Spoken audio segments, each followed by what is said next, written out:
Welcome to Chandru maths. ICAR KVK Idukki கேரளாவில் இருக்கக்கூடிய டிபார்ட்மெண்ட்டில் வந்து பார்த்தீங்கன்னா டோட்டலாக 3 வேகன்சிக்கான நோட்டிஃபிகேஷன் ரிலீஸ் பண்ணியிருக்காங்க. இதில் வந்து அசிஸ்டண்ட்டுக்கு ஒரு போஸ்ட்டு, டிரைவருக்கு ஒரு போஸ்ட்டு, ஸ்கில்டு சப்போர்ட்டிங் ஸ்டாஃபுக்கு ஒரு போஸ்ட். ஓகே, இந்த ரெக்ரூட்மெண்ட்டுக்கு வெறுமனே இன்டர்வியூ மட்டும்தான். நீங்கள் அப்ளை பண்ணணும், ஆஃப்லைனில் தான் அப்ளிகேஷன் ஃபில் பண்ணி அனுப்பணும். அது எப்படி பண்ணணும் அப்படிங்கிறத நான் சொல்கிறேன்.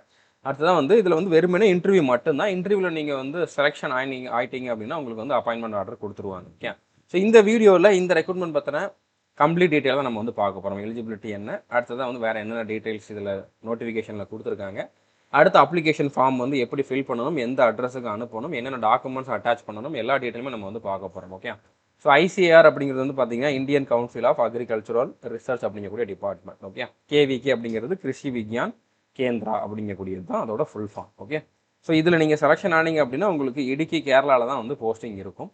இப்போ இந்த 3 போஸ்ட்டுக்குமே நீங்கள் தனித்தனியாக அப்ளை பண்ணனாலும் பண்ணலாம். எனக்கு 3க்குமே எலிஜிபிலிட்டி இருக்குது அப்படின்னா நீங்கள் 3க்கும் தனித்தனி அப்ளிகேஷன் அனுப்பணும். ஓகே, ஒரே அப்ளிகேஷனில் 3க்கும் பண்ண முடியாது. இல்லை ஏதாச்சும் ஒன்றுக்கு மட்டும் பண்ணுறதா இருந்தாலும் நீங்கள் வந்து பண்ணலாம். ஓகே, இப்போ அசிஸ்டன்ட் போஸ்ட்டுக்கு ஒரு வேகன்சி இருக்குது. எந்த கேட்டகிரிலாம் இவங்க மென்ஷன் பண்ணவே இல்லை. ஸோ அதனால் நீங்கள் எந்த கேட்டகிரி இருந்தாலும் அப்ளை பண்ணுங்கள்.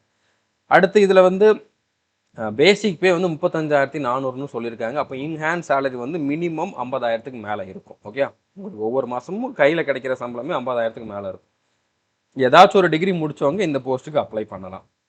அடுத்து டிரைவர் போஸ்ட்டுக்கு வந்து பார்த்தீங்கன்னா 21,700, மினிமம் 30,000க்கு மேலே இதில் வந்து உங்களுக்கு சேலரி இருக்கும். 30 to 35,000 வரைக்கும் வந்து சேலரி இருக்கும். ஓகே, இதில் வந்து 10th முடிச்சவங்க அப்ளை பண்ணலாம். அடுத்து வந்து வேலிட் டிரைவிங் லைசன்ஸ் வச்சுருக்கணும்னு சொல்லியிருக்காங்க. பட் என்ன டிரைவிங் லைசன்ஸ், ஹெவியா இல்லைன்னா லைட் இருக்கணுமா என்ன அப்படிங்கிறத வந்து இவங்க சொல்லலை. அட்லீஸ்ட் நீங்கள் ஒரு 4 வீலர் லைசன்ஸ் வச்சுருந்தா கூட அப்ளை பண்ணி ட்ரை பண்ணி பாருங்கள். ஓகே, ஏன்னா இதில் இவங்க கிளியராக கொடுக்கல. மற்றபடி இதில் வந்து ஸ்கில் டெஸ்ட்டும் வைப்பாங்க, டிரைவிங் டெஸ்ட்டும் வைப்பாங்க. அதில் நீங்கள் பாஸ் பண்ணணும். ஓகே, ஸோ புரிஞ்சுட்டுன்னு நினைக்கிறேன். அதுக்கப்புறம் 1 year trade certificate in relevant field இருந்திருந்தா இல்லைனா எக்ஸ்பீரியன்ஸ் இருந்திருந்தா டிசைரபிள் தான் கொடுத்துருக்காங்க. கண்டிப்பாக எக்ஸ்பீரியன்ஸ் இருக்கணும் அப்படிங்கிற மாதிரி அவசியம் இல்லை. 10th முடிச்சுட்டு உங்ககிட்ட வந்து டிரைவிங் லைசன்ஸ் இருக்குது அப்படின்னா நீங்கள் வந்து அப்ளை பண்ணலாம். ஓகே, அடுத்து ஸ்கில்டு சப்போர்ட்டிங் ஸ்டாஃப், இதுக்கு வந்து 18,000 அப்படிங்கிறது வந்து பேசிக் பே. இதுலேயுமே உங்களுக்கு 25,000லேருந்து 30,000 வரைக்கும் சேலரி இருக்கும். ஓகே, ஸோ இதில் வந்து இந்த போஸ்ட்டுக்கு வந்து 10th முடித்தவங்க இல்லைனா ஐடிஐ முடித்தவங்க வந்து அப்ளை பண்ணலாம். ஓகே, மூணு போஸ்ட்டு, 3க்குமே ஒரு வேகன்சி தான், மொத்தமாக 3 வேகன்சி தான். எனக்கு 3க்குமே எலிஜிபிலிட்டி இருக்குது அப்படிங்கிறவங்க தனித்தனியாக 3க்கும் அப்ளை பண்ணாலும் பண்ணலாம். இல்லை ஏதாச்சும் ஒன்றுக்கு பண்ணுறேன் அப்படிங்கிறவங்க அந்த மாதிரியும் பண்ணிக்கலாம். ஓகே, ஸோ இப்போ இதுக்கு வந்து அப்ளை பண்ணுற லாஸ்ட் டேட் வந்து பார்த்தீங்கன்னா உங்களுக்கு எம்ப்ளாய்மெண்ட் நியூஸில் வந்து எப்போ வந்துச்சு அதுலேருந்து 30 நாள்னு கொடுத்துருக்காங்க. இது வந்து பார்த்தீங்கன்னா 4 April தான் வந்து எம்ப்ளாய்மெண்ட் நியூஸ் பேப்பரில் வந்திருக்கு. ஓகே, ஸோ அப்ளை பண்ணுற லாஸ்ட் டேட் வந்து பார்த்தீங்கன்னா 3/5/2026. ஓகே, May 3 முன்னால் அப்ளிகேஷன் அங்கே போய் சேரணும். அப்போ நீங்கள் வந்து இப்போவே அனுப்பிச்சிட்டிங்க அப்படின்னா போதுமானது. ஓகே, நார்மல் போஸ்ட்டில் தான் அனுப்ப சொல்லியிருக்காங்க, ஸ்பீட் போஸ்ட்டும் கிடையாது. அப்படின்னால அதுக்கு கொஞ்சம் டைம் எடுக்கும். அதனால் நீங்கள் அட்லீஸ்ட் இந்த டேட்டுக்கு ஒரு வாரத்துக்கு முன்னாலேயாச்சும் அனுப்புனா தான் இது அந்த டேட்டுக்கு முன்னால் போகிறதுக்கு வாய்ப்பு இருக்குது. அதனால் நீங்கள் வந்து முன்னாலே அப்ளை பண்ணிடுங்க இதுக்கு எலிஜிபிளாக இருக்கீங்க அப்படின்னா. ஓகே, ஏஜ் லிமிட்னு எடுத்துக்கிட்டிங்க அப்படின்னா அசிஸ்டன்ட் போஸ்ட்டுக்கு 20லேருந்து 30க்குள்ளே இருக்கணும். இது வந்து இதில் கொடுத்துருக்க ஏஜ் லிமிட் எல்லாமே யூஆர் இடபிள்யூஎஸ் கேட்டகரிக்கு தான். இதில் கொடுத்துருக்கிறத விட ஓபிசி கேண்டிடேட் வந்து 3 வயசு அதிகமாக இருக்கலாம். எஸ்சி இல்லைனா எஸ்டி கேண்டிடேட் வந்து பார்த்தீங்கன்னா 5 வயசு அதிகமாக இருக்கலாம். ஆனால் எந்த கேட்டகரிக்கு வேக்கன்சி இருக்குது அப்படிங்கிறது தெரியலை. ஓகே, ஸோ நீங்கள் யூஆருக்குள்ளே ஏஜ் லிமிட் இருக்குதுன்னா கண்டிப்பாக அப்ளை பண்ணுங்கள். 30 வயசுக்குள்ளே இருக்கீங்கன்னா அப்ளை பண்ணுங்கள். ஓபிசி எஸ்சி எஸ்டி கேண்டிடேட்டுக்கு வந்து கேரண்டீடாக சொல்ல முடியாது. ஓகே, அவங்க ஷார்ட் லிஸ்ட் பண்ணால் தான் உண்டு. ஸோ அதுக்கப்புறம் வந்து பார்த்தீங்கன்னா டிரைவர் போஸ்ட்டுக்கு 27 வயசுக்குள்ளே இருக்கணும். இதுக்கும் சேம் ஏஜ் லிமிட் வந்து ஏஜ் ரிலாக்ஸேஷன் வந்து அப்ளிகபிள் தான். அடுத்து வந்து ஸ்கில்டு சப்போர்ட்டிங் ஸ்டாஃபுக்கு வந்து பார்த்தீங்கன்னா 18லேருந்து 25 வயசுக்குள்ளே இருக்கணும். ஓகே, ஸோ அடுத்ததாக வந்து இதில் லாஸ்ட் டேட் என்னவோ அந்த 3 May சொன்னல, May 3 சொன்னல, அதுதான் வந்து இதில் லாஸ்ட் டேட். ஓகே, அந்த டேட்டில் உங்களுக்கு இவங்க கேட்குற ஏஜ், இவங்க கேட்குற குவாலிஃபிகேஷன் எல்லாமே இருக்கணும், எக்ஸ்பீரியன்ஸ் எல்லாமே இருக்கணும். இவங்க எக்ஸ்பீரியன்ஸ்லாம் எதுவுமே கேட்கல. ஓகே, இதில் எந்த போஸ்ட்டுக்குமே வந்து அவங்க எக்ஸ்பீரியன்ஸ் கேட்கல. இதில் வந்து டிசைரபிள் அப்படிங்கிற மாதிரி தான் கொடுத்துருக்காங்க. வேறு எங்கேயுமே வந்து எக்ஸ்பீரியன்ஸ் தேவையில்லை. ஃப்ரெஷர்ஸ் எல்லாருமே வந்து அப்ளை பண்ணலாம்.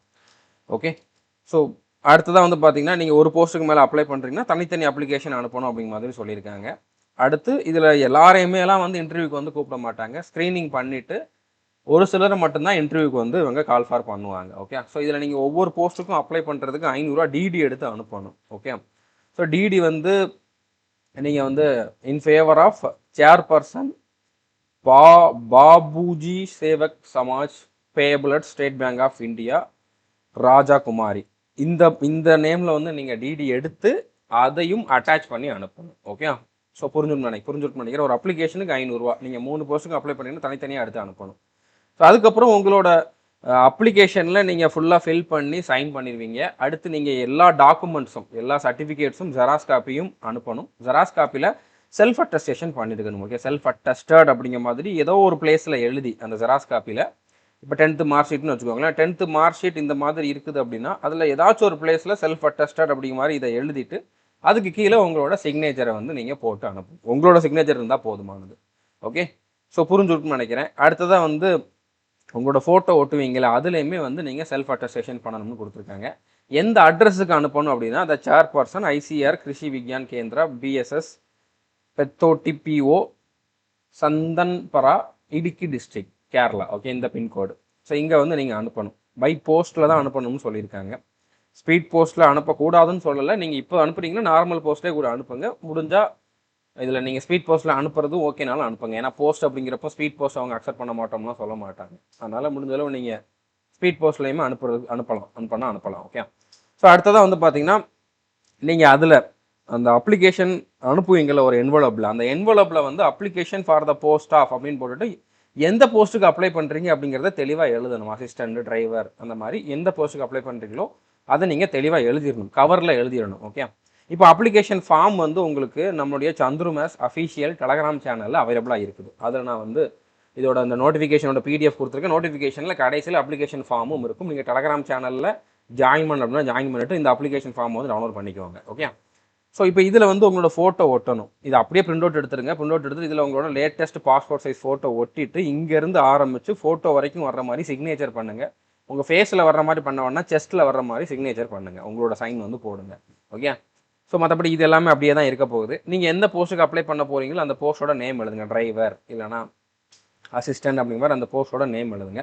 உங்களோட நேம் வந்து பார்த்தீங்கன்னா 10th மார்க் ஷீட்டில் எப்படி இருக்குதோ அதே மாதிரி கேபிட்டல் லெட்டரில் எழுதுங்க. பிளாக் லெட்டர்ஸ்னு கொடுத்துருக்காங்க, கேபிட்டல் லெட்டரில் எழுதணும். First name, middle name, surname. First initial வருதுன்னா நீங்கள் ஃபஸ்ட்டு இனிஷியலை போட்டுட்டு அடுத்து வந்து உங்களோட பேர் எழுதுங்க. ஓகே, இல்லை இனிஷியல் கடைசியில் வருதுன்னா பேரை எழுதிட்டு அடுத்து வந்து இனிஷியலை வந்து கடைசியில் போடுங்க. எப்படினாலும் போட்டுக்கலாம். மிடில் நேம் இருந்தால் கொடுங்க, இல்லைனா கொடுக்க வேண்டாம். ஓகே, ஸோ அடுத்து உங்களோட பெர்மனண்ட் அட்ரஸ் என்னவோ அதை வந்து எழுதுங்க. அடுத்து நீங்கள் இப்போ இருக்கக்கூடிய அட்ரஸ் என்னவோ அதை வந்து எழுதுங்க. அடுத்து உங்களோட டெலிஃபோன் நம்பர்னு கேட்டுருங்க, உங்களோட மொபைல் நம்பர் எழுதுங்க. அடுத்து உங்களோட இமெயில் ஐடி. அடுத்து நீங்கள் இந்த இடத்துல இந்தியன் அப்படிங்கிறத வந்து போட்டுக்கோங்க, நேஷனாலிட்டி. அடுத்து ஸ்டேட் ஆஃப் டொமிசில். ஸோ உங்களோட ஸ்டேட் என்னன்னு கேட்டுருக்காங்க. இந்த இடத்துல தமிழ்நாடு இல்லைனா வேறு ஸ்டேட்னா வேறு ஸ்டேட் வந்து எழுதிக்கோங்க. மேரீடா அன்மேரிடா அப்படிங்கிறத எழுதுங்க. அடுத்து age and date of birth கொடுத்துருக்காங்க. இப்போ நீங்கள் அப்ளை பண்ணுற டைமில் உங்களோட ஏஜ் என்ன, ஏஜ் ஃபார் எக்ஸாம்பிள் 26. அடுத்து உங்களோட டேட் ஆஃப் பர்த். ஸோ என்ன டேட்டோ அதை வந்து கொடுத்துக்கோங்க. ஓகே, 4/11/1999 இந்த மாதிரி உங்களோட டேட் ஆஃப் பர்த் என்னவோ அதை வந்து கொடுத்துக்கோங்க. ஓகே, அடுத்து ஏஜ் அசான் க்ளோசிங் டேட்டு. இப்போ கடைசி நாள், அதாவது 3 மே சொல்லியிருந்தேன்னா 3/5/2026 இந்த டேட்டில் உங்களோட ஏஜ் என்னன்னு கேட்டிருக்காங்க. ஸோ நீங்கள் என்ன பண்ணுங்கள், ஏஜ் கால்குலேட்டர்னு சொல்லி கூகுளில் சர்ச் பண்ணாலே நிறையா வெப்சைட் வரும். அதில் வந்து பார்த்தீங்கன்னா உங்களோட டேட் ஆஃப் பர்த் அடுத்து இந்த டேட்டு இதை போட்டு நீங்கள் ஓகே கொடுத்தீங்க அப்படின்னாலே உங்களுக்கு வந்து இந்த டேட்டில் உங்களுக்கு எத்தனை வயசு ஆயிருக்கும் அப்படிங்கிறது கிளியராக வரும். ஓகே, இப்போ இதில் வந்து இயருக்கு வந்து 4 பாக்ஸ் கொடுத்துருக்காங்க, மற்றபடி 2 பாக்ஸ் உங்களுக்கு போதுமானது. ஓகே, இப்போ உங்களுக்கு ஃபார் எக்ஸாம்பிள் 21 இயர்ஸ், அடுத்து வந்து பார்த்தீங்கன்னா 6 மந்த், அடுத்து வந்து ஒரு 7 days ஆயிருக்குது அப்படின்னா நீங்கள் இந்த மாதிரி ஃபில் பண்ணணும். அதில் என்ன காட்டுதோ அந்த மாதிரி நீங்கள் வந்து ஃபில் பண்ணிக்கோங்க. அடுத்து மேலா ஃபீமேலா அப்படிங்கிறத வந்து எழுதுங்க. ரிலீஜியன் அண்ட் கம்யூனிட்டி ரெண்டுமே கேட்டிருக்காங்க. ஓகே, ஸோ ஹிந்து, அடுத்து நீங்கள் என்ன கம்யூனிட்டியோ அதை வந்து எழுதுங்க. ஓகே, ஸோ அடுத்து நீங்கள் என்ன கேட்டகரி அப்படிங்கிறத கொடுக்கணும். எஸ்சி, எஸ்டி, ஓபிசி, பிடபிள்யூடி இதில் ஏதாச்சும் இருந்தீங்கன்னா அதை வந்து நீங்கள் எழுதிட்டு அதுக்கான ப்ரூஃப் வந்து கொடுக்கணும். அதாவது அதுக்கான சர்டிஃபிகேட் நீங்கள் வச்சுருக்கணும். ஓகே, அதை ஜெராக்ஸ் எடுத்து நீங்கள் அனுப்பி விடணும். ஓகே, இதில் அட்டாச் பண்ணி அனுப்பணும். ஜெராக்ஸில் செல்ஃப் அட்டஸ்டேஷன் பண்ணி அனுப்பணும். ஓகே, அடுத்து வந்து பார்த்தீங்கன்னா உங்களோட டெக்னிக்கல் குவாலிஃபிகேஷன். இதில் எல்லாத்துக்குமே நீங்கள் என்ன ஃபில் பண்ணுறீங்களோ அதுக்கான ப்ரூஃப் வந்து நீங்கள் சேர்த்து அட்டாச் பண்ணி அனுப்பணும். அதாவது இப்போ நீங்கள் டிகிரி குவாலிஃபிகேஷன் கொடுக்குறீங்கன்னா 10th mark sheet, 12th mark sheet, degree certificate, degree mark sheet எல்லாமே வந்து நீங்கள் இதில் அட்டாச் பண்ணி அனுப்பணும். ஓகே, ஸோ இதில் வந்து இப்போ நேம் ஆஃப் எக்ஸாமினேஷனில் இப்போ எஸ்எஸ்எல்சி இல்லைனா 10th கொடுங்க, அடுத்து 12th கிராஜுவேஷன், இல்லைனா ஐடி இருக்குன்னு அதை கொடுங்க. இல்லை 10th மட்டும்தான் நான் அப்ளை பண்ணுற போஸ்ட்டுக்கு தேவைன்னா நீங்கள் அதை மட்டும் கொடுங்க. ஸோ எந்த போர்டில் எந்த இன்ஸ்டியூட்டில் இல்லைனா எந்த யூனிவர்சிட்டியில் படிச்சிங்களோ அதை வந்து இங்கே ஃபில் பண்ணுங்கள். மேஜர் சப்ஜெக்ட் என்னவோ அதை வந்து கொடுங்க. இப்போ பிஏ ஹிஸ்ட்ரி அந்த மாதிரி இருக்கும். 10th வந்து சப்ஜெக்ட் கேட்டிருக்காங்க அப்படிங்கிறனால நீங்கள் தமிழ் இங்கிலீஷ் எல்லாத்தையுமே வந்து குட்டி குட்டியாக ஃபில் பண்ணிடுங்க. அடுத்து பர்சன்டேஜ் இருக்குதுன்னா எத்தனை பர்சன்டேஜ்னு கொடுங்க. இப்போ 10th பர்சன்டேஜாக இருக்கும். ஃபார் எக்ஸாம்பிள் 80%னா 80% கொடுங்க. டிகிரியில் ஒரு சிலருக்கு கிரேட் இருக்கலாம், கிளாஸ் இருக்கலாம், அதை வந்து நீங்கள் ஃபில் பண்ணுங்கள். ஓகே, என்ன இருக்குது அதை வந்து ஃபில் பண்ணுங்கள். அடுத்து எந்த இயரில் நீங்கள் இந்த பர்டிகுலர் குவாலிஃபிகேஷன் வந்து பாஸ் பண்ணீங்க அப்படிங்கிறத கொடுங்க. சப்ஜெக்ட் ஆஃப் ஸ்பெஷலைசேஷன் திரும்பவும் கேட்டிருக்காங்க. ஓகே, ஸோ மறுபடியும் நீங்கள் இதில் வந்து இங்கே இதில் மெயினாக இருக்கக்கூடிய சப்ஜெக்ட் வந்து இங்கே எழுதிக்கோங்க. ஓகே, ஸோ புரிஞ்சுட்டுன்னு நினைக்கிறேன். அடுத்து நீங்கள் உங்களுக்கு எக்ஸ்பீரியன்ஸ் இருக்குது அப்படின்னா அதை பற்றி இதில் கொடுக்கலாம்.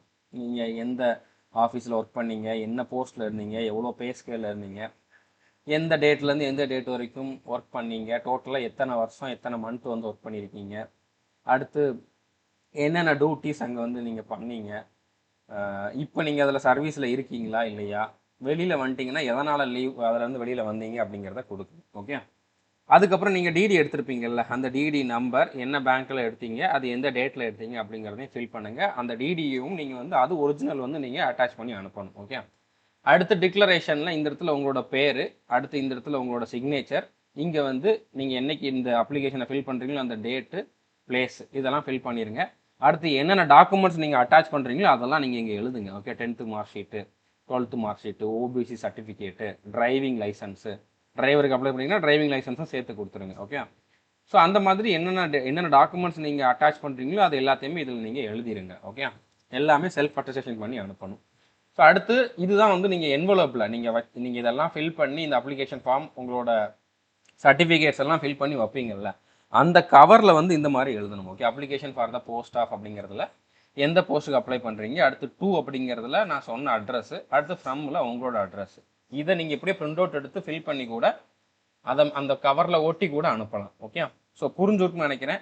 கண்டிப்பாக உங்களுக்கு இந்த வீடியோ யூஸ்ஃபுல்லாக இருந்திருக்கு நம்புறேன். முடிஞ்சளவு எல்லார்ட்டையுமே இந்த வீடியோ வந்து ஷேர் பண்ணுங்கள். All the best.